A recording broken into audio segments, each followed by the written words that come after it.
Ang video na ito ay tuturuan ko kayo kung paano yung shortcut sa pag-rotate ng video dito sa ating Windows 11. So, ang ginagamit ko palang application sa panonood ng video ay Media Player. So, ito yung gagawin natin kung paano natin i-rotate yung video natin or yung movie mismo. Yan. Once na nandito na tayo, i-play natin. So, i-play natin, tapos open with media player. So, mayroon tayong application na media player or kahit saan no apps.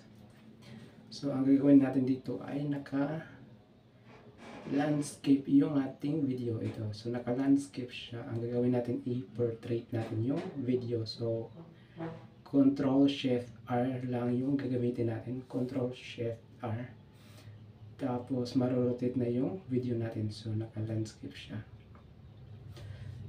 So, click lang natin yung Ctrl-Shift-R. Yan. So, naka-landscape pero nasa taas siya. So, Ctrl-Shift-R ulit.